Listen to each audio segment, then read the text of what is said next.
today our honorable, it's not only, we will tell you that you are one of the co-faculty of engineers, not only a guest here. Nagin Cox from NASA is joining us today. Actually, we take this opportunity it was a last-minute arrangement, and we'd like to make an opportunity of having this creative woman, and I'm proud to be a woman.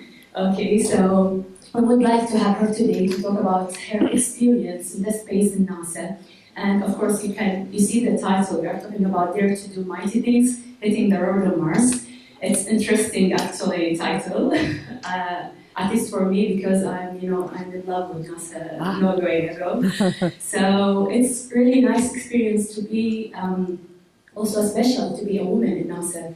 And it's we take the empowerment of women there in NASA space and in NASA sections that would like also all of our children here, they are joining us because they are trying also, I'm sure you are interested in NASA and the space and Mars, right? So feel free after the presentation to ask about what you would like to ask, and our guest, she will answer all that. So we will give her the space to talk about what you'd like to talk. Then we will have your space to ask those questions. So welcome here on behalf of Kuwait Society of Engineers board member, we welcome you here. And this is Shahir Awad, Deputy Chairman of Kuwait Society of Engineers. Thank you very much. Okay, hi everybody. Just checking that everyone can hear me, yes. Thank you for that introduction. So it's a real privilege to be here tonight, especially because this was unexpected for you guys and unexpected for me, right? So this was not, I'm here as a guest of the US Embassy, part of their speaker program where they bring in speakers from various fields to share our experiences and lessons and to have interactions with Kuwaitis and everyone in your society, a chance for an exchange. So I arrived on Friday night, and on Saturday, I was hearing that you guys have these amazing malls, right? So on Saturday, when I was recovering a little bit from jet lag, I went over to the Avenues Mall and ran into the exhibit that the Kuwait Society of Engineers had set up there. And I was like, oh, look, a bunch of engineers. And so I started talking to them and had a chance to see the exhibits, and everyone was very welcoming and friendly and said, wait, do you have any time in your schedule? And Shaima from the embassy has been arranging the things I'm supposed to do when I'm here, and we realized that I had a gap on Monday night. So I don't have a presentation that is specifically for engineers. But we were able to squeeze this in. So what I'd like to do is just share some stories with you about what I do at NASA and the Jet Propulsion Laboratory. And then even though I can talk for hours about the stories that we have to tell, I will try to hold myself to about 45 to 50 minutes, and then hopefully have lots of time for questions, whatever you guys want to talk about, and would also like to hear kind of what the Society of Engineers does. First of all, I have to say, I'm just amazed by this building. I must have asked like 5 times. So you guys just have this building, right? So the idea that a Society of Engineers has their own building is where you guys can come and hang out is really foreign to me. I'm trying to wrap my brain around the idea that just any day of the week that you guys want to come hang out with engineers, I'm still trying to grasp that. So this whole building is for engineers, and anytime you want, after work, you guys can just come here. It's like a country club for engineers, right? You can just, that's awesome. That you have a place where you can just come and hang out with each other. We have no such place other than work, right? And where we go for happy hour after work, right? Other than that, we don't have a place where engineers can just gather. So that's pretty amazing. And so I'm honored to be here in your building for engineers. So let me tell you a little bit about myself. So my maiden name, which I put up there before I got married, was Zainab Nagi Ahmed. So I was born in India and grew up primarily, but I grew up in the United States and in Malaysia. And so have had a lifelong interest. I knew when I was 14 that I wanted to work at the Jet Propulsion Laboratory in Pasadena, California. And in order to do that, I knew I needed to be an engineer. So I went to Cornell University. I didn't there was not much money in my family for the girls to go to college or to go to university. In the environment I was in, the resources for university went to the boys in the family. And so I said, all right, well, I obviously need some money to go to university. So I went into the United States Air Force. So I served for 6 years as an officer in the Air Force and had a full scholarship from the Air Force. And I really, really enjoyed it, loved serving my country, but had kind of this one-track mind that I wanted to get to JPL. So they paid for my undergraduate degree. I got a bachelor's degree in operations research and industrial engineering from Cornell University. I also got a BA in psychology. Sometimes I'm really not sure which one I use more, the engineering degree or the psychology degree, and I'm serious. And then in the Air Force, I got my graduate degree in spacecraft systems engineering from the Air Force Institute of Technology. So my specialty is in spacecraft operations.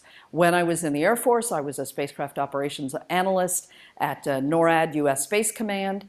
And then I left the Air Force, as much as I enjoyed it, to go into civilian space and try to get a job at JPL, which I did. And I've now been at JPL for almost 25 years. So I started in the mid-1990s. So what we're going to do is I will start with a video because it captures a lot of what it means to work on a team, to do hard stuff, right? Something you guys are all familiar with. This is a video from the landing of Curiosity. And some of you, I know I ran into somebody on Sunday night that at wherever I was, AUK, that had watched the landing live. He said he was driving to work when we landed and pulled over to the side of the road for about 30 minutes to listen to the landing live. And so some of you might also have watched what was happening on that day. This is August of 2012. So what you'll be seeing is a video of what was happening in the control room as we were waiting for the signals to come back to Mars and the reaction around the country. We had no idea whether this landing attempt was going to work. We were using a lot of new techniques. And of course, the sequence was running autonomously on Mars. So we were literally there was nothing we could do. It was clocking out. The sequence was clocking out on Mars, and we were waiting to see the results. So I show this at the beginning just to give you a sense of the people behind these missions and what it means to be part of one of these teams. So why don't we start with the video, and then I'll talk more about the mission. Yes, please. Can we lower the lights?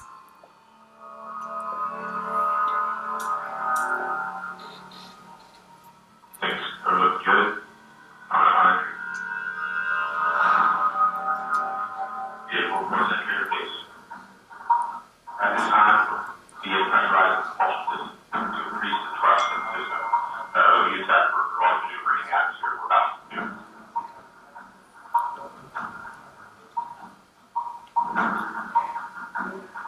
You're standing by for guidance start guidance.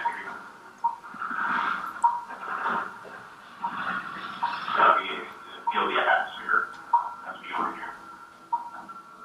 The vehicle just quartered the atoms that it has started guided entry.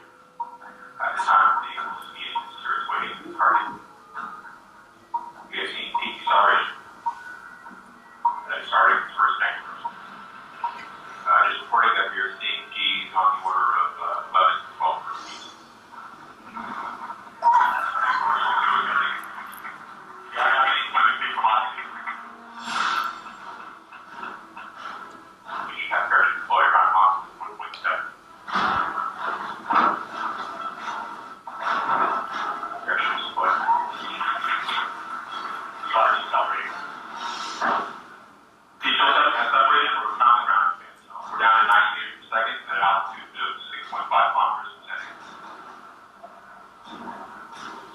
vaginal separation.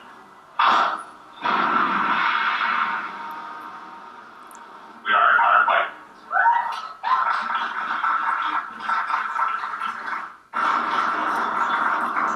We're at altitude 1 kilometer descending. Think about stagnating. Stagnating surface.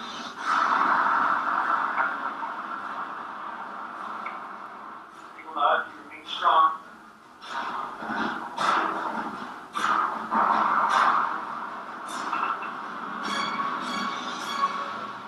Touchdown confirmed. Receiver.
All right, so I show that again to give you an example of, show you a little bit about, people tend to think of the, yeah, just darker like over here so they can see the images.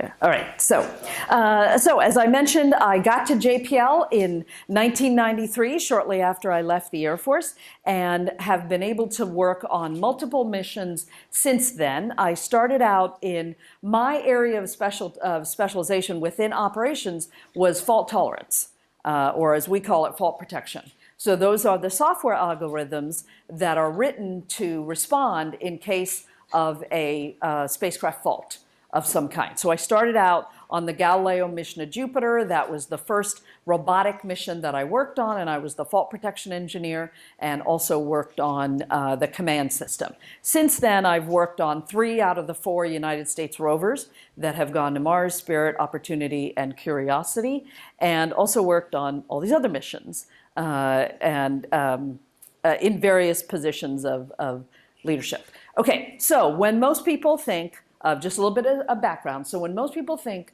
of NASA, of the world space programs, they tend to think of the human program, the astronauts, the space shuttle when it was flying, the space station, right? That's what comes to mind when you think of a space program is the human aspect.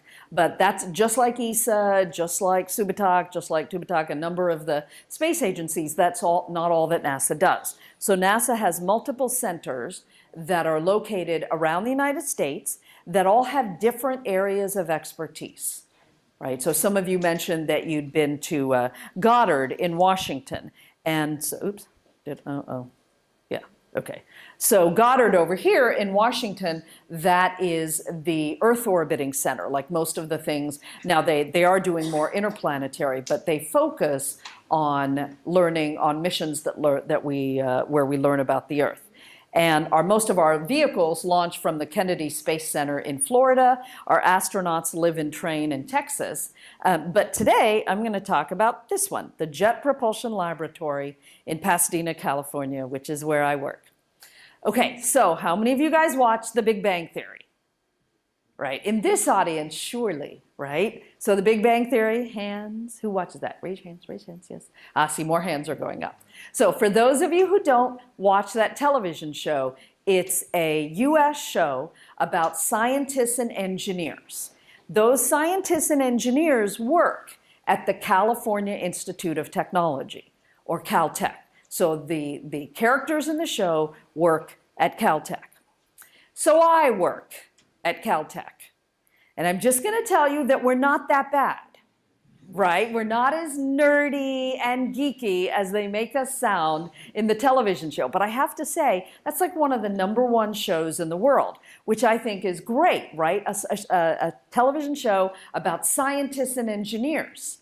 It used to be Baywatch, right? So this is way better. So JPL, the Jet Propulsion Laboratory, we started out, we're a facility, we're a laboratory that belongs to the California Institute of Technology. We started out, we originally did jet propulsion. That was back in about the late 1930s or the early 1940s. However, when NASA was formed, then we were given this new charter of the robotic exploration of the solar system. So we still belong to Caltech, but we became a NASA center. There are about, this is the building that we operate our rovers on, operate our vehicles from.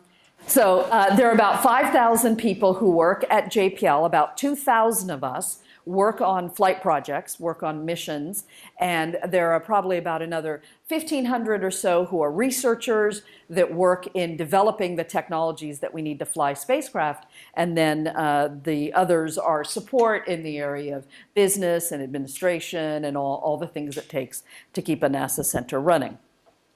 So, the robotic exploration of the solar system. Before we send people, we send robots.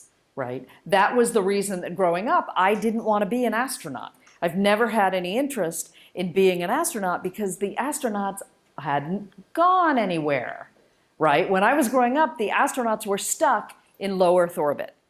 They still are in low Earth orbit. So I can understand how now a young person might be interested in being an astronaut because there's the prospects for them going farther. But when I was growing up, if you really wanted to go where no one has gone before, that would be the robots. They were the ones who see places for the very first time. So anytime you hear of a robotic planetary mission, it falls into one of 4 main phases. So phase 1 is a flyby mission, which we just did with Pluto. So a flyby is literally that. You fly right by. It's easier from an engineering perspective, but from a science perspective, you get less data. You literally fly by and you're not there for very long. So that's how we started out in the 1960s and 70s, was doing flyby missions.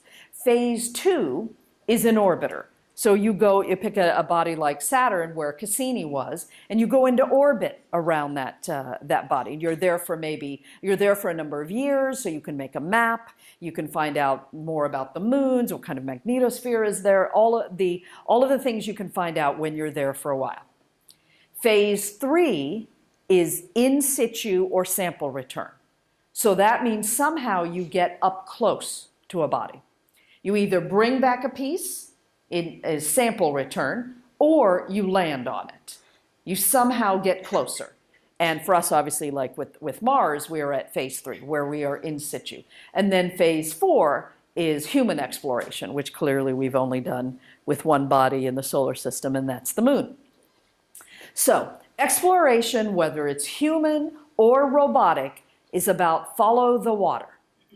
Water is necessary for life as we know it. And so whether we're sending humans to another planet or to another world, we know they're going to need water, or whether we are exploring robotically, what we're trying to do in most cases is find out, is there water there or was there water? We're following the trail of water within our solar system and as we search for planets outside our solar system. So Mars clearly has always had a special interest for us, not just because it's our nearest planetary neighbor, but because it's a clear target for if we want to send people. It's likely to be the moon or an asteroid or to Mars. And also because we want to learning about Mars clearly tells us about ourselves, like how did the Earth form relative to what did we learn about Mars.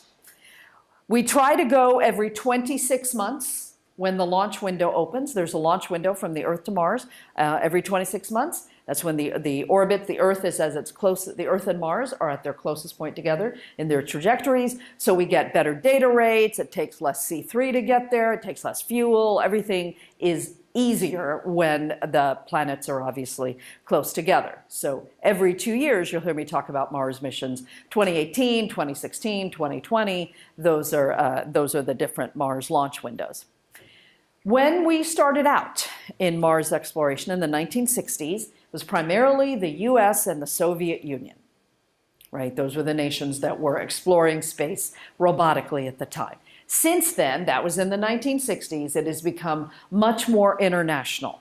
Now, when there's a launch opportunity to go to Mars, you know, China talks about sending vehicles, Japan, the Europeans, the mainland Europeans, the British, India has just sent an orbiter to Mars, and the UAE is planning to send a mission called HOPE in the 2020 opportunity. So it is truly now an international effort to explore Mars. Once we got to phase 3, landing on Mars, we knew we needed the ability to move around on Mars. So we have these orbiters, right, that go around the planet. They're like our telecommunications network. So we use these orbiters to relay data to and from the Earth. And we also use the orbiters to map the surface of Mars. We have some amazing cameras that are around Mars right now that really give us a high-resolution look at the planet. But we wanted to start going back to Mars on a regular basis. We first landed on Mars in 1976. That was with the Viking mission. That was a powered descent using rockets all the way down. In 1976, we thought, okay, let's go to Mars. Let's send 2 orbiters and 2 landers in a flagship class mission. Flagship is a code word for expensive, right? When I say it's a flagship class mission, it means it's an expensive mission. So we couldn't send very many of them. And the idea was all in one mission. We were going to land on Mars. We were going to learn if there was ever life on Mars. We were going to do all of that in one mission. That was in 1976. We landed successfully. Everything went fine with the mission. But we weren't ready to answer those questions.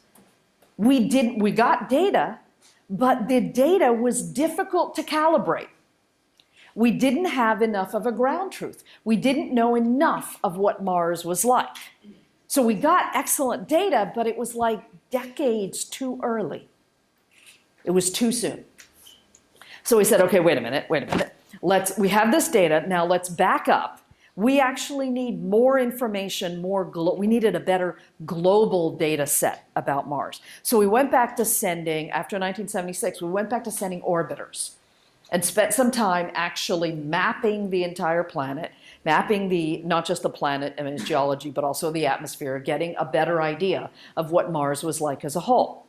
Then in 1997, we said, let's go back to Mars and send a rover. So we were ready. We still were gathering data. We weren't saying life detection. So Viking in 1976 was supposed to be a life detection mission. Let's find out if there was ever life on Mars. And the answer at the time was no, but we can't really tell because our data isn't well calibrated. So send orbiters and then start sending rovers. When we sent the rover in 1997, we were trying to learn how to land on Mars again and do it less expensively. So it was a different method of landing using airbags. And we said, okay, let's start learning how to send something that can rove around on another planet. Sojourner, the rover, was not much taller than my knee.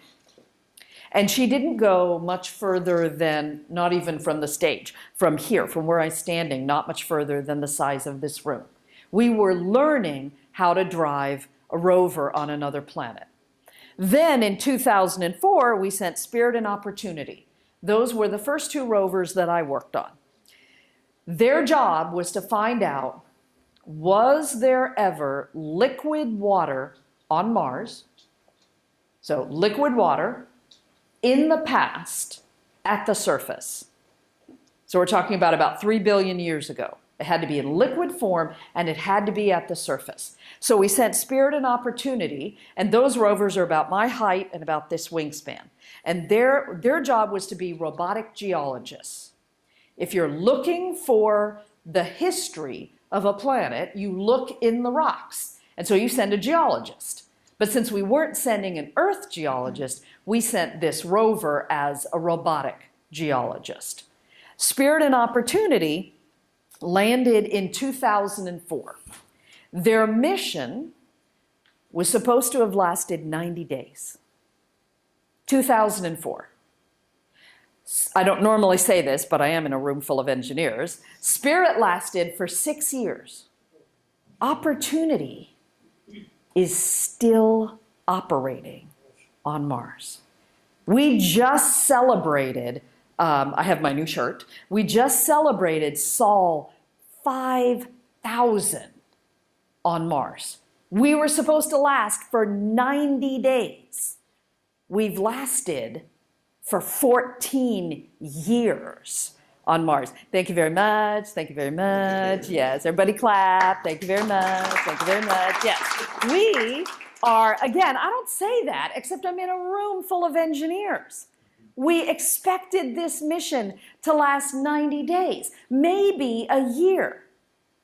14 years later, she's still operating on Mars. And we don't know when she's going to quit, right? I mean, it's going great. And we never expected this rover to be working while this one still was. We had problems with the UHF frequencies, right? The radio frequency that Opportunity was using is the same one that we planned for Curiosity to use, because we didn't think they'd both be there, right? We didn't expect that it would last this long. So Curiosity is the one you saw in the video. Once Spirit and Opportunity did find evidence of water. There was water on Mars at the surface in the past. As soon as we realized they were making progress this way, we thought, oh man, the scientists are going to want to send a bigger rover, right? Because for us, the scientists are kind of our passengers. Right? Again, things I say in a room full of engineers, right? The scientists are the passengers. And so the engineers are thinking, oh, wow, we're going to have to build a bigger rover, right? How are we going to get it there? And that's true because, this is our, badass rover, right? That's huge, size of a car. And she's basically a robotic chemist.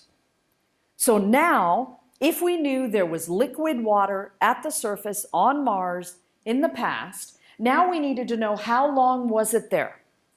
Was the water there long enough to have created an environment for life? And to do that, we needed to send a robotic chemist. We needed to take soil samples. We needed to look at the composition of the soil, of the rocks, to find out if we could find the building blocks of whether there was life there. So all in one slide, right, is like 10 years worth of work. Right, because I don't have a lot of time to go into the building of the rover. It will take about 5 years initially for the design, and then, or when you're thinking through the requirements, what are you going to do? Once you actually start the project, usually takes us if we're going really fast, it'll be 3 years. But in general, a flight project takes, from the moment you start, after you've kind of gotten the strategic concept, from 3 to 10 years. Usually it's about 3 to 7. And so after all that time, we built Curiosity. We launched her in November of 2011, November 26th. It takes 7 to 9 months to fly to Mars. So every time, if I was a scientist giving this presentation, every single time a scientist talks about one of the rover missions, they'll say, well, we launched, and then the next slide, I give them grief about this every time I see it. The next slide always says 7 months later. Like nothing happened. in that 7 months. Because the scientists are like, we launched, and then we were just waiting to get there, right? So the engineers are busy in that time, right? We are doing trajectory correction maneuvers. We're learning about the spacecraft, getting a feel for it. We are also continuing to prepare for landing. Everything you saw in that video, we are doing operational readiness tests. We are doing all the work we need to do to get ready for landing. And again, something I typically say around engineers, we learned on my first mission, the Galileo mission, that you don't actually have to have the flight software done when you launch. You just have to have the flight software done when you land. So we had 7 more months to write the software and to keep testing it. And no matter, every time, we're doing it right now on the 2020 rover, we'll be done before launch, right? That never happens because you want to keep testing it until you land. So that's what we're busy doing in those 7 months as scientists think nothing's going to happen. So where are you going to land? You have 1 rover and 1 opportunity to answer this question about where do you want to land, to say, to try to figure this out. Was Mars, was the water there long enough? So let's see, what it, yeah. Oh yeah, I do have that. Okay, so how do we answer that?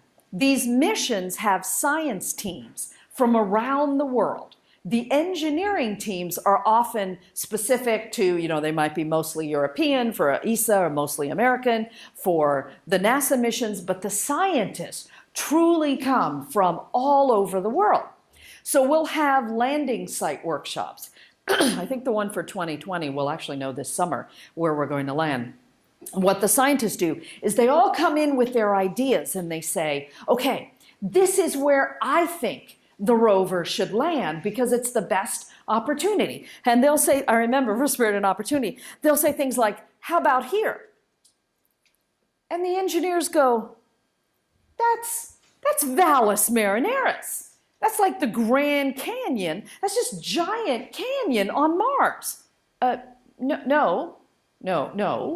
That canyon, right? Dangerous. And then they'll say, oh, how about over here? And the engineers go, that's the Tharsis Rise. Those are mountains. Okay, you guys are not listening, right? We want a place where there's no rocks, no slopes, no winds, no airbag killer rocks, nothing. The engineers want a completely flat place to land. And the scientists go, that is so boring. How are we ever going to find out if there was water there? So we go back and forth, narrowing down the landing sites. And we finally go, okay, how about like here or here or here? And we go, and it literally takes years to say, where shall we land? Because it's this, what can the engineers do, whereas versus what the scientists want to do. And they have always wanted to go to Gale Crater, which is where Curiosity is now. Why there? Because there's this giant crater with a mountain in the center, most of it is below the surface, that is taller than Mount Everest. So if you can land there, you can see like the past of Mars all in one place. But the scientists would say, okay, we want to land here.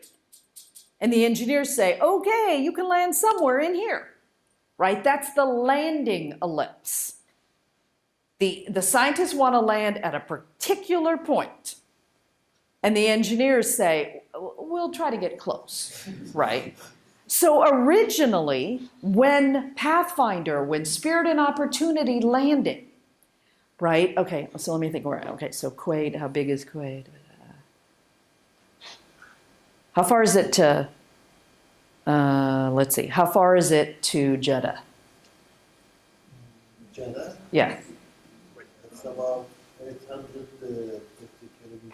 Okay, so earlier on, when 850 kilometers, yeah. So early on, like when Pathfinder landed, if someone had said, I want to land right here at this building, we would have said, okay, maybe we'll land in Jeddah.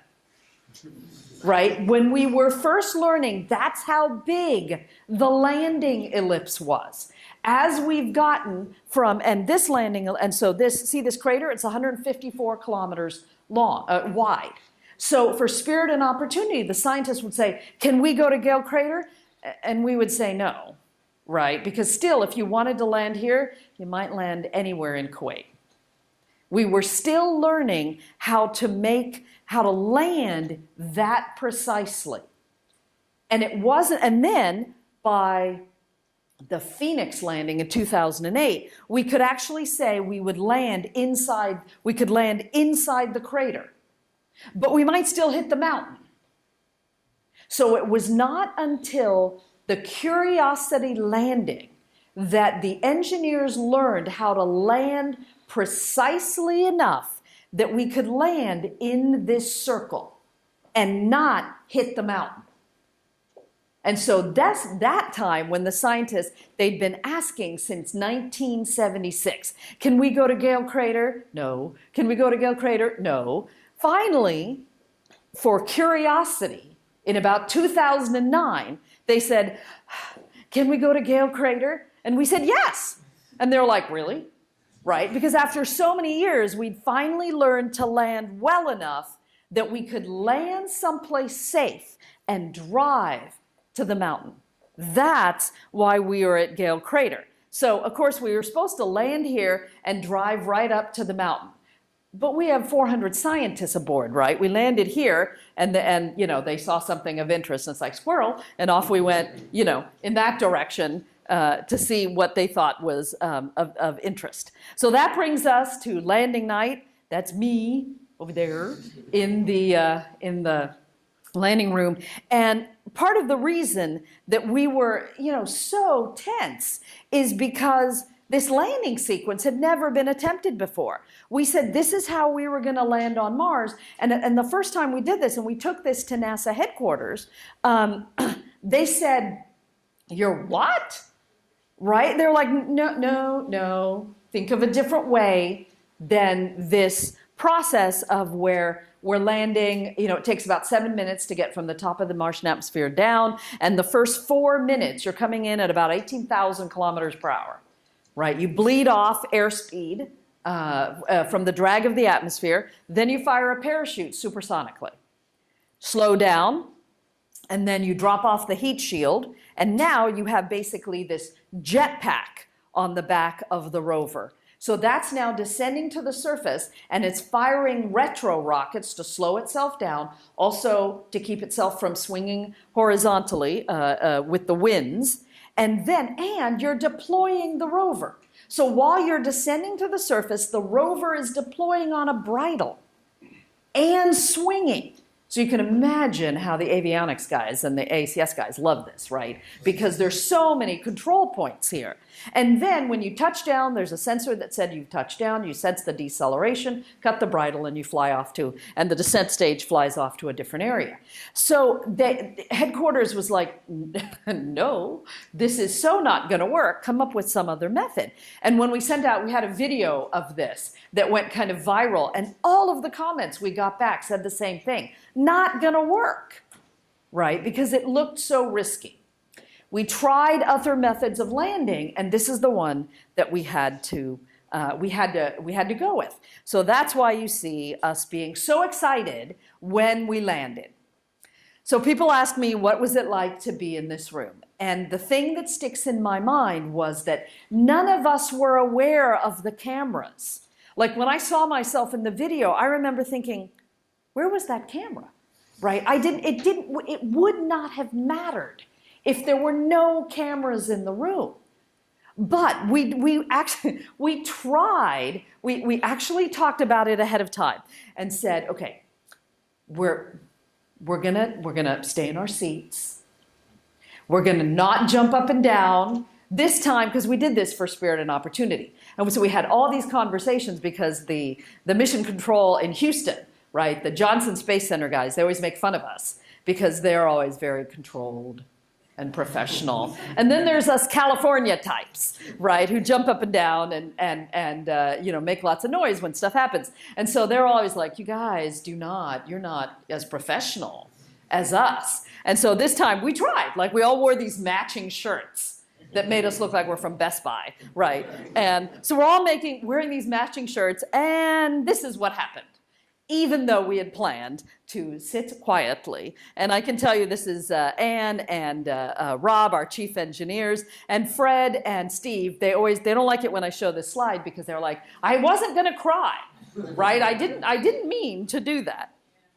And this was our flight director, Keith. He's the one you see, the one who told us to stay in our seats. He's the one jumping up and down, you know, in the video. And this is Brian, our telecom engineer, and what we're all looking at are these two pictures that first came down. Those were the thumbnails, the compressed images that told us that the rover had landed safely, had executed her initial sequence, and had taken the pictures. Not only was Curiosity on the ground, but she was healthy enough to be sending back images. I had been through this before in 2004. I really thought, okay, I'm going to be cool, right? But I wasn't. And just like everybody else, it felt like 2004 again. It did not feel like a robotic mission. It felt like we were seeing Mars through the eyes of the rover that we had built.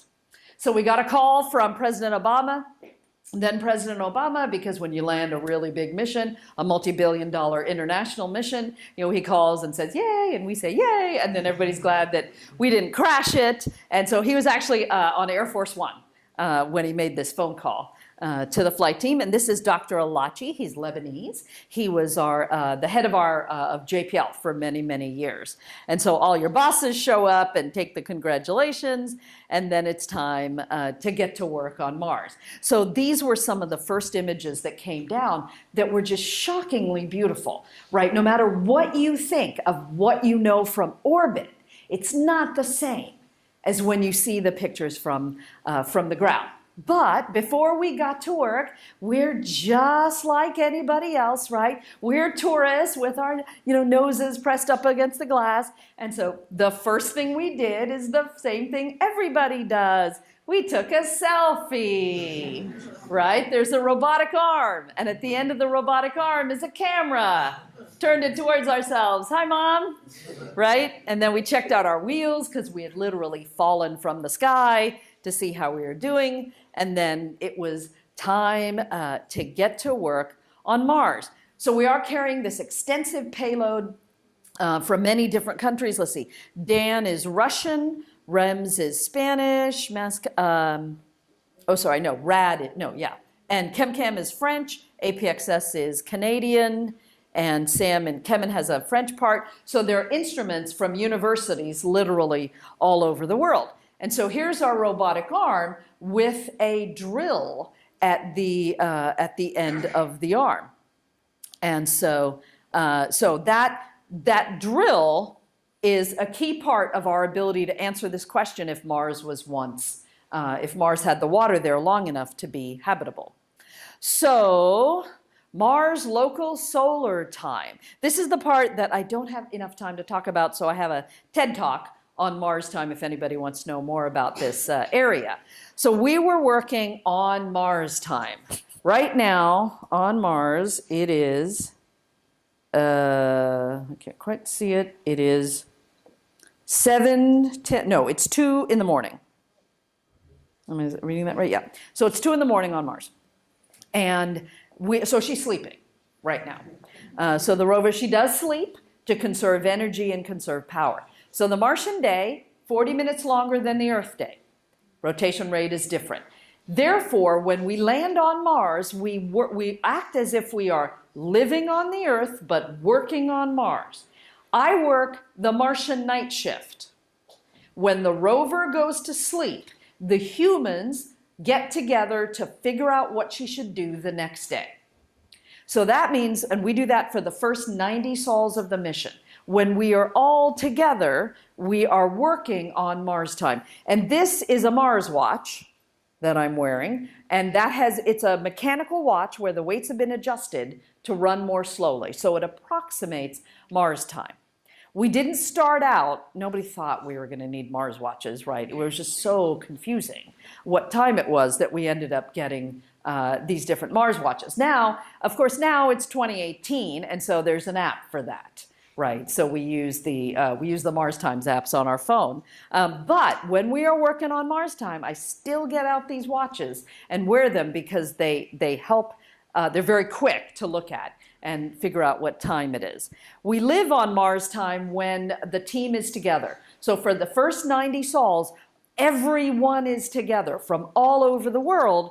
They come to JPL if that's where the mission is based, and so these are scientists from around the world. I think those are the Spaniards, and the Russians are sitting right there, and so the engineers are all on this row, on this wall. That's where I was sitting, and in front we are looking at a screen of what the rover's going to do the next day, and we're making those plans, right? And right now, so actually right this second. In meetings we're having right now, we're designing this facility for 2020 because you have to be able to house a giant science team that's there for these first 90 sols. Then everybody goes back to their home countries. And when we do operations now, we do them remotely with most people on the phone and on video conferencing, etc., because people want to be in their homes with their families, but we are still operating the rover internationally. We communicate with the rover through these giant antennas that are receiving and sending antennas. They're in California, Spain, and Australia. So there's always one in view of, as the Earth rotates, in view of the spacecraft. So some of my favorite pictures from Mars, I mentioned these were taken by Spirit and Opportunity, mentioned that they did find there was water in the past. This is Yellowknife Bay, where we spent a year on Mars. We went to answer the question, was the water on Mars there long enough for Mars, for an environment for life to have been created? And the answer is yes. We've been on Mars for 4 years, and we've answered 4 Earth years. And actually, no, sorry, that was no 6 Earth years. And we have answered the question that if you'd been standing there, Yellowknife Bay, 3 billion years ago, you would have been able to drink the water, pH neutral. Mars once had extensive bodies of water, and the environment for life was there. Mars was once habitable. That is not the same as habited, right? Everybody's English is good enough for that, right? Habitable is not the same as habited. We have no evidence yet that there was ever life on Mars. We know there were the building blocks of life. Just a couple of weeks ago, we found boron on Mars. Boron is a basic mineral that's necessary for the production of RNA, one of the ribonucleic acid, one of the building blocks of life. We know that there are carbon molecules there. We know that there are more complex molecules. We've found all the building blocks of life. Mars was once habitable, but we do not know that anything actually developed there. And just to be clear, we're not talking about little green men, right? We're talking about bacterial level life. So that was one of our main objectives of going there. And the other was to continue to set the stage for human exploration. So some of the engineering problems we encountered along the way, the wheels. We've had some issues with the wheels, and because again, this is exploration. Turns out that the areas where we landed had some vent-affected rocks, right? Apparently these are common in Antarctica. So vent-affected rocks just means sharp and pointy rocks, right? That have been sculpted by wind. So these were causing some damage in the wheels. So you can see one there, a gash there. We're fine. The wheels will do well enough to keep us throughout the rest of the mission, and we've learned to drive different ways to lower the force on the wheels, depending on how we drive. And the other thing is, it's kind of, you still solve problems on Mars the same way you do on Earth, right? Which is, if there's sharp and pointy rocks that way, don't drive that way. Go a different way, right? There are no roads on Mars. Right? So if it's too sandy this way and too rocky this way, go this way, right? Take a different route. And that helps us with wear and tear on the wheels. The other thing is the drill. So the drill started having a problem a year ago, December of, so a year, let's see, it was a year ago in December of 16 that we first had a problem with the wheels. It's now March of 2018. It took us a year to figure out but to come up with a solution for what to do about the drill. So basically the drill, has the point that goes in and then two parts that sense where the rock is. And so the problem we were having was the drill would not retract, right? And we got it to the point, so we were not able to drill kind of in our normal method of percussive drilling. So the drill got stuck kind of in its retracted position. And so we had no options for drilling if we couldn't get it back out. So after a lot of it, turns out that we were having some issues with the actuators in the drill with the brake.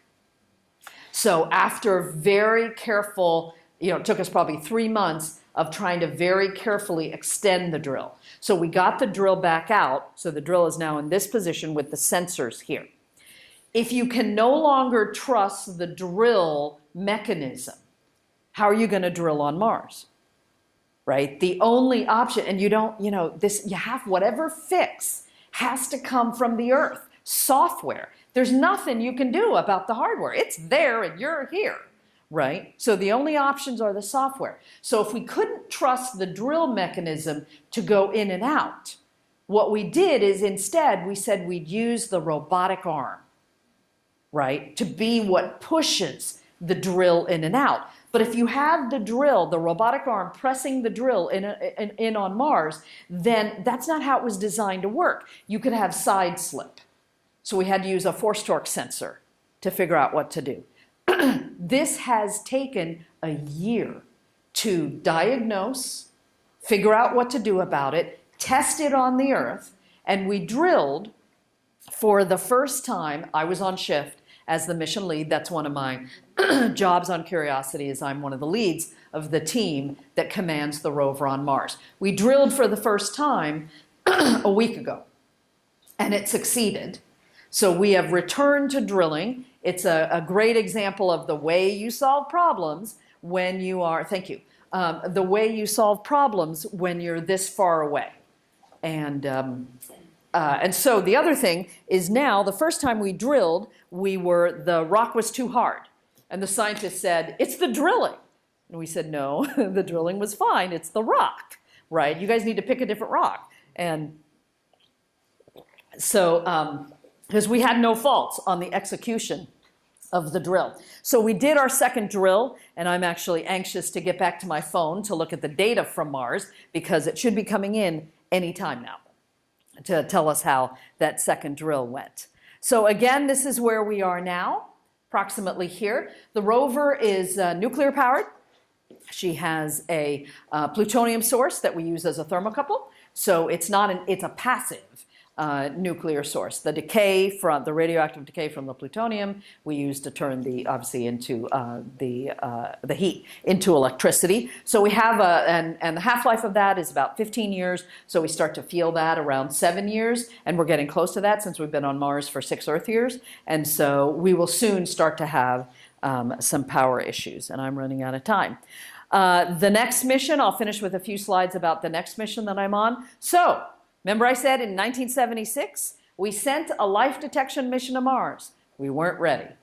It's now, we're building this rover now, 2020. And the words are finally in the description of the mission. I was quite amazed when I saw this word was actually in the title of the mission.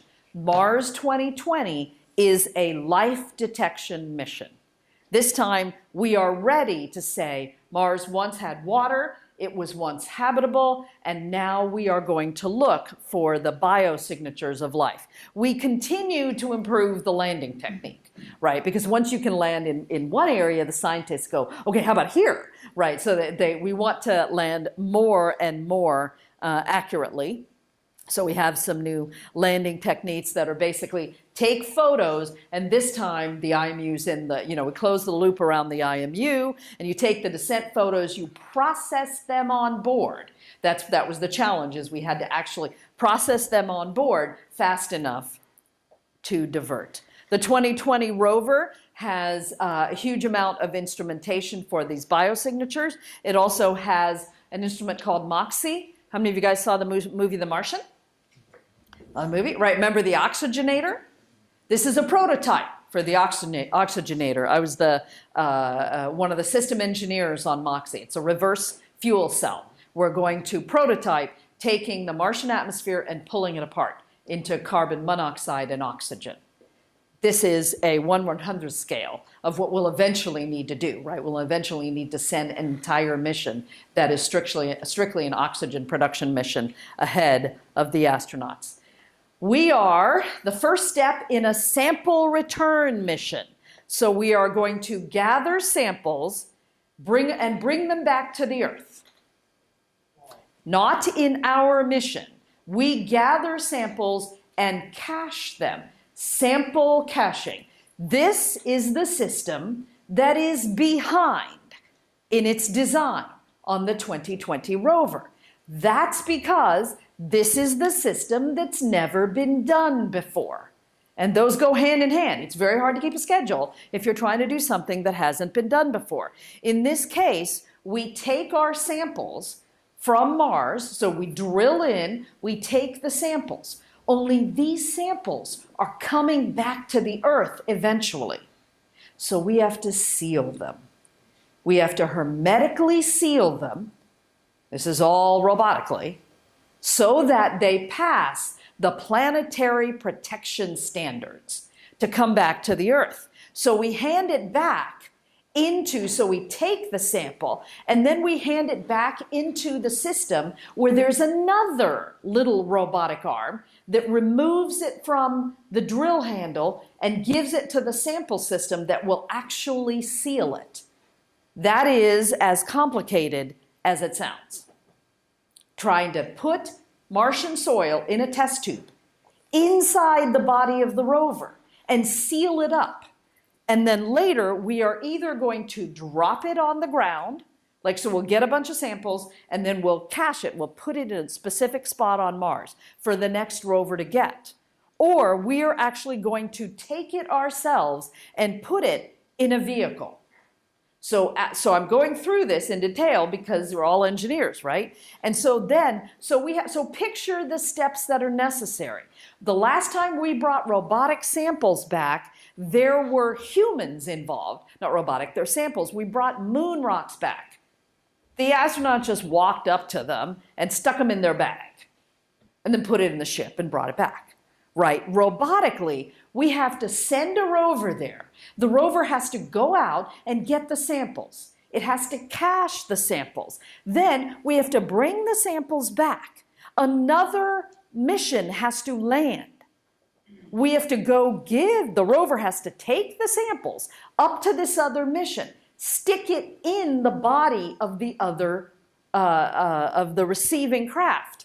Then that launches. So we have to do a launch from Mars, launch the MAV up into the atmosphere. It rendezvous with another spacecraft. We do an on-orbit transfer of the samples to this other spacecraft. That spacecraft leaves Mars orbit, comes back to the Earth, and has to safely enter and land. Engineers who worked on Apollo say this is harder than Apollo, right? This whole effort, this is not a mission that's happening right now. We are the part that goes and gets the samples. This is going to take the whole planet and all the engineers on it, right, to figure out how to make this work in a way that's reliable enough to do this.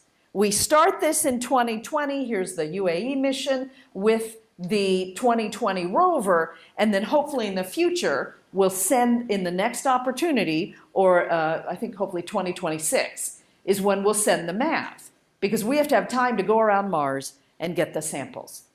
This is all in preparation. In addition to learning about Mars, why Mars is different, where did all the water go, why is Mars different from the Earth, we also are taking the steps to send humans. The goal is to send humans to Mars in the 2030s or the 2040s, so the kids in this room are just the right age to be part of that Mars mission. It'll be about 2 to 6 people that we expect to send, and right now we're doing some of the preparation for that, right? We need spacesuits. We don't have the right spacesuits now. We have spacesuits for the moon, but not spacesuits for Mars. Curiosity is gathering radiation information. The RAD instrument is gathering radiation levels from Mars. We need that to build our spacesuits. We have to be able to get people at payload. We have to be able to launch rockets less expensively if we're going to send people. SpaceX is working on that, right? They're a commercial company that has a lot of flexibility in what they do. I don't know how many of you saw this wicked cool landing. How many of you guys saw that, right? Oh yeah. That was just amazing. We were in so we have a lot of friends at SpaceX, and SpaceX engineers go to JPL, and JPL sends engineers to SpaceX. And we were in a meeting when this was happening, and we stopped to watch the landing. And when this happened, we all started cheering, because that's what we do, right? But we were very happy for them, because that is just textbook, right? Is 2 boosters returning like that. So they're making space less expensive by making these rockets reusable. This is a picture my husband took in Antarctica when we were there last year, and the reason I show it is because of our presence if we have a human presence on Mars. The model for that is similar to the bases that exist in Antarctica, the research bases. Antarctica, the entire continent, it doesn't belong to any nation. It's governed by international treaty. No nation owns Antarctica. The entire continent is set aside for research. There are bases where scientists and engineers have had a presence for the last 100 years, but those are research bases. And that's basically the same way that we would try to do a mission to Mars, is a multinational mission, an international mission, probably 2 to 6 people, that sets up a presence on Mars for those same kind of research reasons. Even though I've been at JPL for 25 years, what my 14-year-old self wanted to do was work on hard problems on missions that matter. What I didn't know is how much of my time at JPL was going to be about the teams and the bonds that we form. This picture was taken from orbit. That is Curiosity. That's a picture of Curiosity on the surface. You can even see her mast. When this picture came down at work, nobody got anything done. We were just all flashing this picture around to each other. And I remember, we were all thinking, our baby, look, there's our baby on Mars, our baby, right? And the rover becomes these rovers that are extensions of ourselves. Before we can send people, we send these robots. They become part of us. Seeing an image of the rover, a physical image of the rover, is like seeing a picture of a child in your family. These are the bonds that we form with our machines. These are some of the teams that are part of creating those robots that we send before people. This was an image from Apollo 8 that I saw as a young girl. And I remember thinking, so it was one of the first images of the Earth from the moon. And I remember looking at that picture and thinking, I don't see any borders. I don't see any nations. I don't see races. I don't see gender.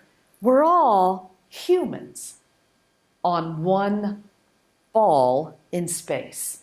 That is who we need to solve the problems that we have coming up, whether they are space program, whether they are medical, whether they're civil, whatever challenges we face. We need the brain power of the entire world, men and women, and all of the different nationalities, ethnicities, and all of the people that, you know, it's not going to happen without all of the brain power that we have.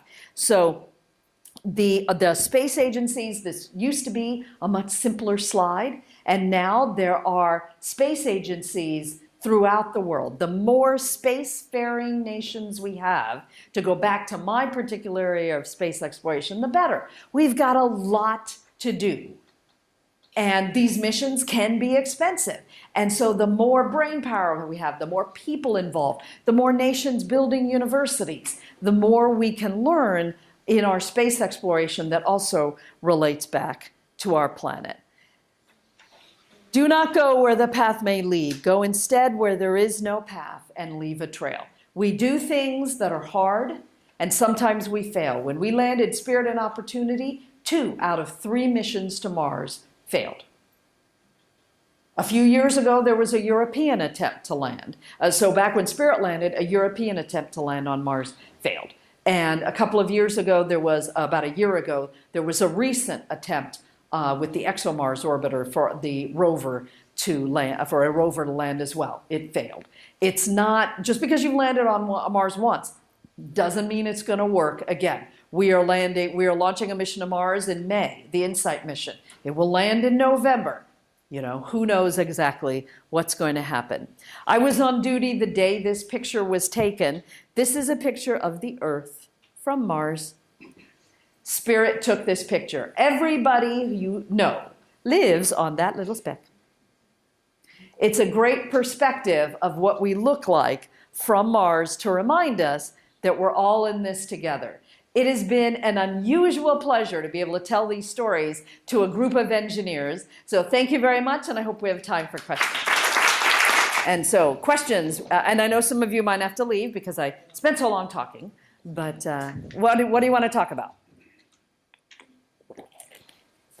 Sure, whoever you want. Oh, how about this young man first? Yes.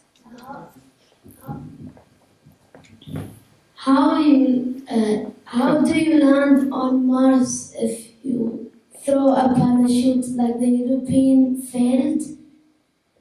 But there was something they did wrong, the European. Yeah, so well, you heard the question. The question was about landing on Mars, and sometimes it doesn't work, right? So there are many different things that can cause the landing sequence to fail.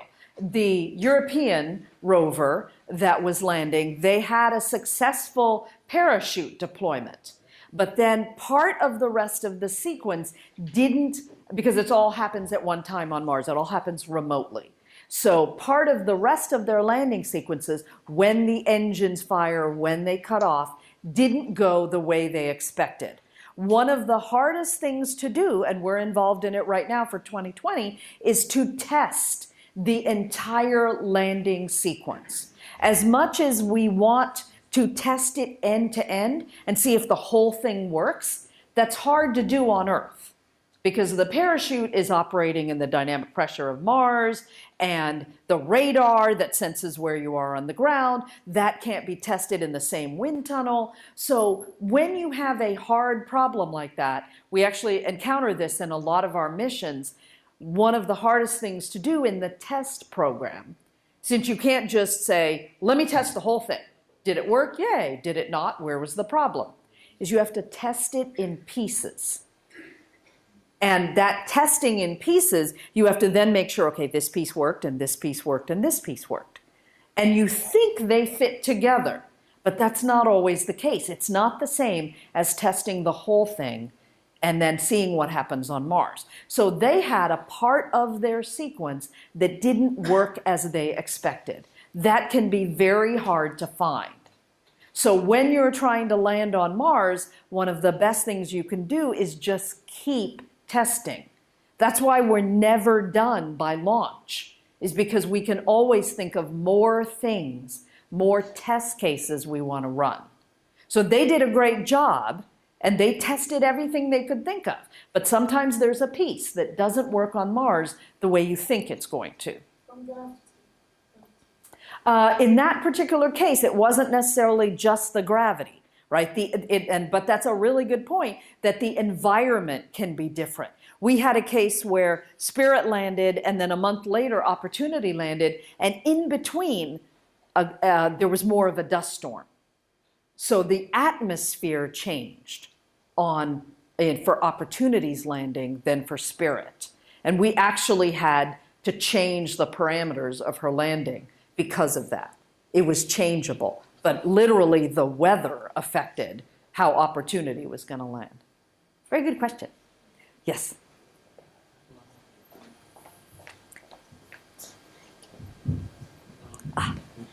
What happened to Mars's water? Oh, very good question. And as much time as I talk, I didn't say that. So where did the water on Mars go? Two possibilities: that it went into the rocks, and that it was, and then it evaporated out of the atmosphere. Mars doesn't have a very thick atmosphere, and without a global magnetic field, it wasn't able to hang onto the atmosphere as well. We have an orbiter that arrived called MAVEN, and that orbiter was sent specifically to try to answer that question. What is happening to the Martian atmosphere? Can we tell now whether the water went into the atmosphere? We are still working on the data, but it looks like that's the answer, that it didn't go into the rocks, it went into the atmosphere. It's very hard to tell now, 3 billion years later, what happened, from the atmosphere today. We're trying to tell what could have happened to the atmosphere that long ago. So the initial results indicate that it probably did go into the atmosphere as opposed to going into the rocks, which is important for us, right? It tells us how important our atmosphere is to protecting our ecosystem. Yes. I'm a biology teacher, and also I do sport like skydiving. So I want to know, I want to skydive there. So I was a parachute before that. What kind of gases you find there in the atmosphere?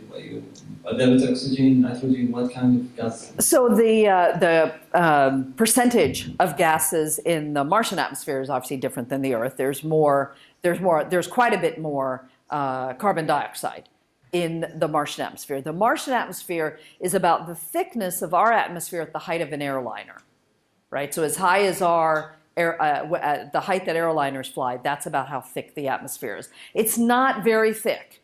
There's still enough to create, there's still enough for a parachute to grab onto, but not significant enough, like, again, it affects the retention, in the past of water. But that is the primary difference in the atmospheres, is the density, and also the fact that it's primarily carbon dioxide, which helps us because we need to be able to pull oxygen out of it, right? But it has nitrogen, it has oxygen, it just doesn't have the same concentration. Yes.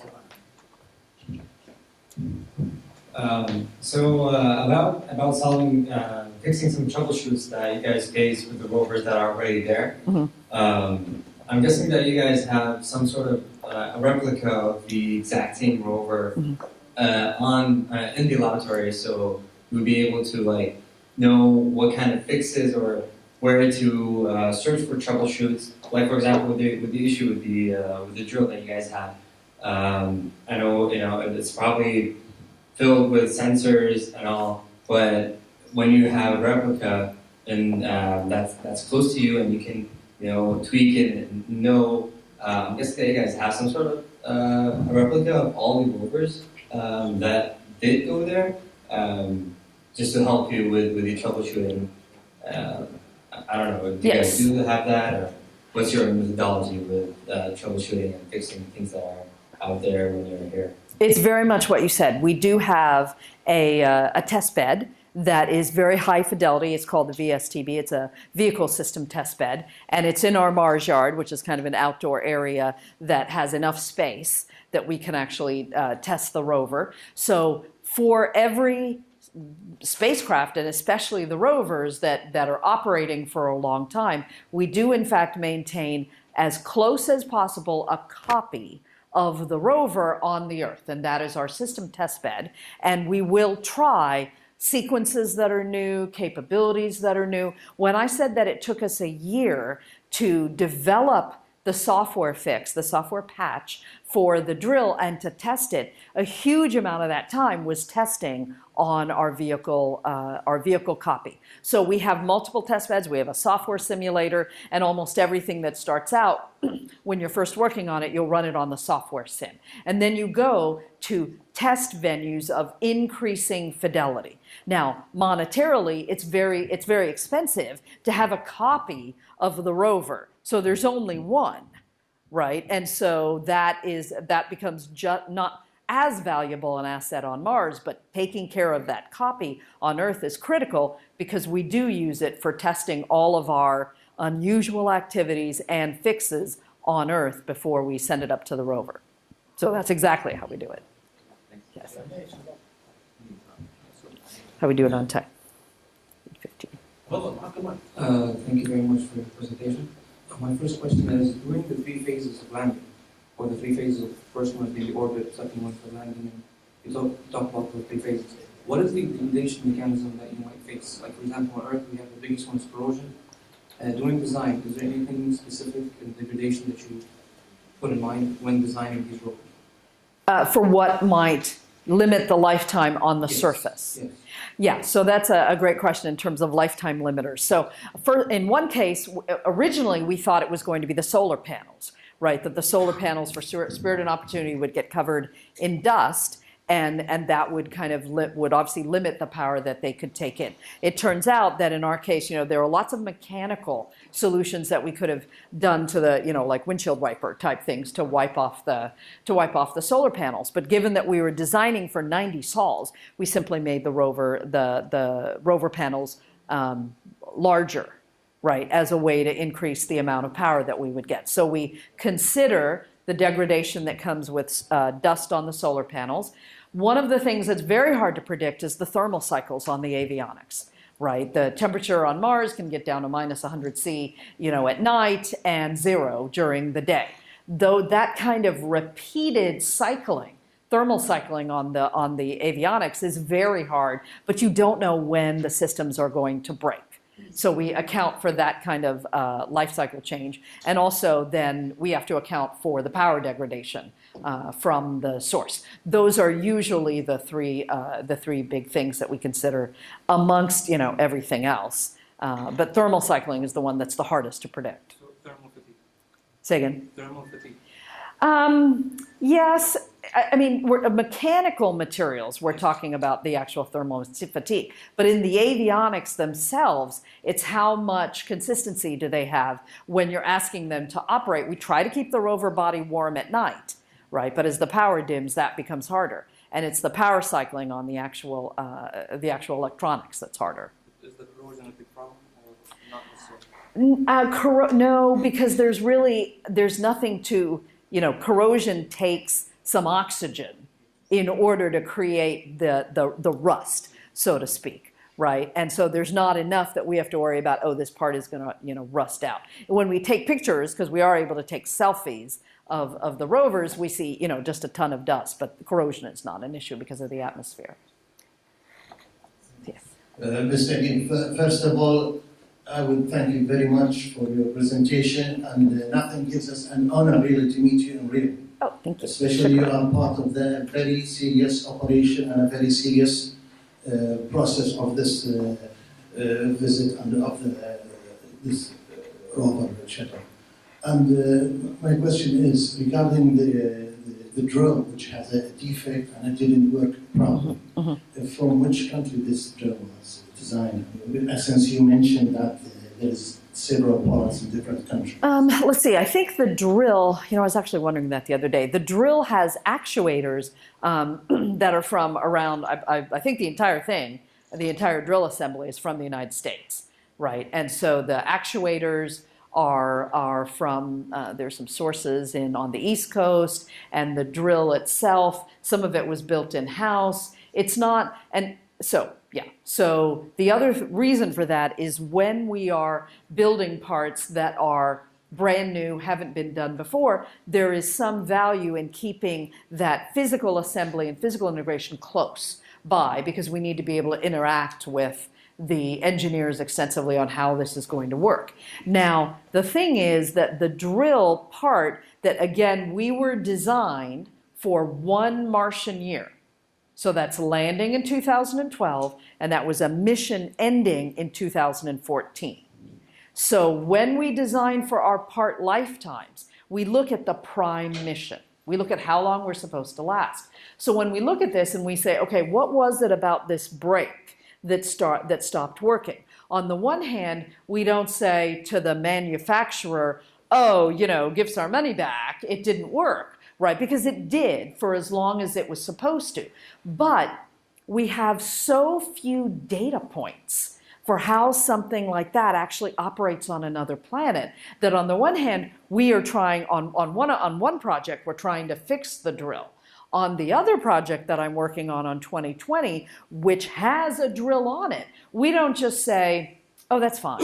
It lasted as long as it was supposed to. We always try to learn from it and say, okay, what was the problem that we had with the brake? And one, how can we fix that in the manufacturing process if possible? Or secondly, what can we do about it, right? You don't always know. If you say, aha, this is what failed this time, that's not gonna, that fixes that problem. You're guaranteed to have a different problem on Mars, right? And so you want to be careful about spending all of your resources, you know, fighting the last battle, when there are so many different things that can go wrong, that the key is you want to say, what happens if, for reasons we don't know, this system fails? What can we use as a backup? The drill failed. Oh, how about if we use the robotic arm, right? Functional redundancy. It's a lot of money to actually put in full redundancy. Huge amounts of money, you guys know that, right? Functional redundancy is much more practical. But sometimes something we don't know what's going to happen. And so that's part of the engineering skills you need in the operations and development area, is to know the systems well enough that when they're hundreds of millions of kilometers away, and you can only tell from the telemetry coming back to the Earth what's wrong, that you can figure out, that you can diagnose the problem and figure out how to use your functional redundancy in a way that you never planned. And just a second question, since you are a jet propulsion engineer, everybody knows that in aviation, rockets, the jet propulsion is a very main thing. Is there any update? I mean, is it a conventional system like before, or did you develop more technology for this propulsion, especially you are using it in the landing phase and in the thrust? So is it the same? Did anything new come up? So I will say that the jet propulsion part of our name is not our focus anymore, but we do have propulsion engineers. I'm not one of them, but we do have I'm a systems engineer, but we do have our propulsion experts. And launching from the Earth, still chemical rockets, right? That hasn't changed. And then in the fuel that we use for landing, again, those are still chemical sources or chemical fuels that we use. In that particular case, there's not a real reason to try something radically new. That's not the huge amount of mass that we need. And so when we are improving the way we land, it is more about what you saw, which is ways to land more accurately, which is not fuel related. So we have not, and you don't want to mess with too many different parts of the system here in order for the whole thing to work. So we're still using the oxidizer and hydrazine as our landing fuels. There hasn't been a change there. That doesn't mean there aren't advances in those fields. We just aren't using them for our landing system. So I think I have time for another one or two more questions, and then as long as Shaima says I can stay, I'll stay for a couple more minutes to answer other questions. Yes. Thank you for the presentation. I would like to go for the beginning, for the ideas. Since you mentioned the Martian movie, why we always see the ideas in the movies then it will be real. Let me phrase it another way. Who muses the other? The science fiction writers or the scientists muses the writers? So that's a great question, right? Is where do the ideas come from? And of course, the writers, that's part of what they do, is right, with their imagination and their creativity. They might think of scenarios in books and in movies that are, beyond, right. But in general, it's the other way around, right? I actually I was given a script from Paramount a couple of weeks ago to take a look at. And what they were looking for was, it's an upcoming movie that they wanted someone to take a look at from the space field, and they were looking for accuracy and realism. So it's kind of the other way around, right? Is that Hollywood is looking to have the movies be as realistic as possible. We love The Martian, and the main reason we did is because there were no aliens, right? The movie showed how hard it is to get things done on Mars just because of Mars, right? As opposed to, you have to have some alien that is the villain. There wasn't a villain in the movie The Martian. It was just about how hard it is to exist on another planet and get these engineering tasks done. So it is not that, you may feel like, oh, I see these ideas in movies that I don't see in ESA, in NASA, in the Turkish Space Agency, in UAE. That's partially because there are so many ideas that are discussed as proposals. Those have to get funded, right? The mission that's landing in May was the mission launching in May is called InSight. I was the capture lead and the proposal manager for that mission. We won and got selected as a mission. That was a $420 million mission that I was in charge of the proposal. I won, my team won, but there were 28 other proposals. You don't hear about those other 27. You hear about the one that got selected. So there are ideas literally all over the planet. The ones you hear about are the ones that progress to a point of getting funding to where you might hear about them.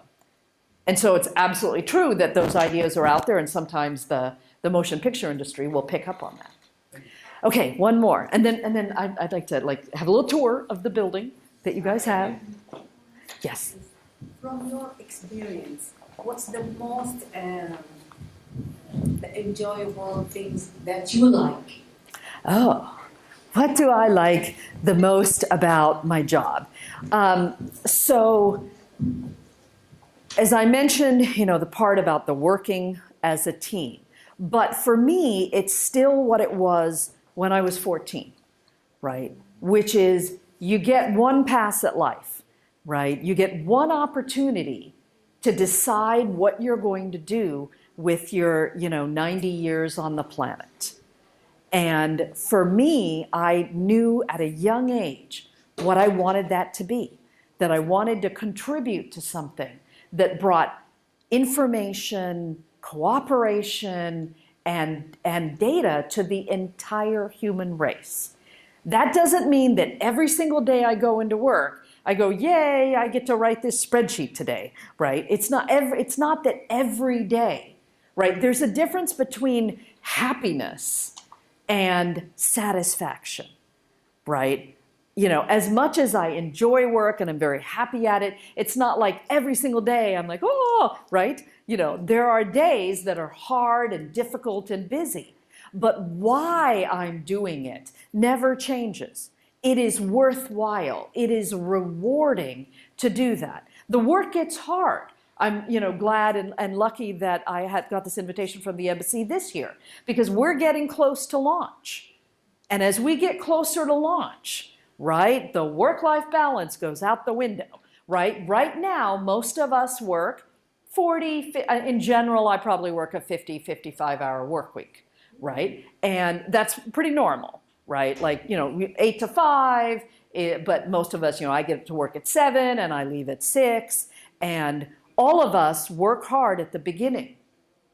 But as we get closer to launch, it becomes like, if you want to work for SpaceX, in the contract, if you accept employment at SpaceX, the American work week is 40 hours, right? The Japanese laugh at us because the Japanese work week is 60 hours, right? But the American work week is 40 hours.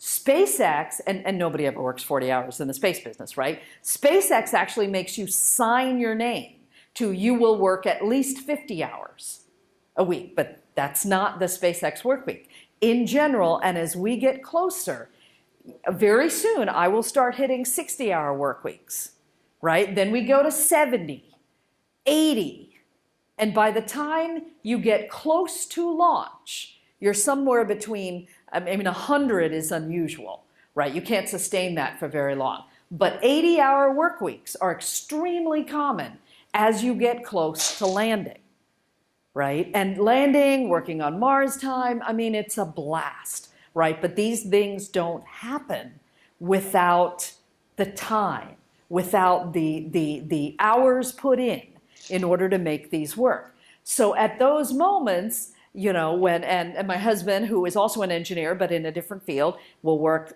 similar hours when he's getting close to something, launching in his area, then it's what's important is remembering why you are doing it.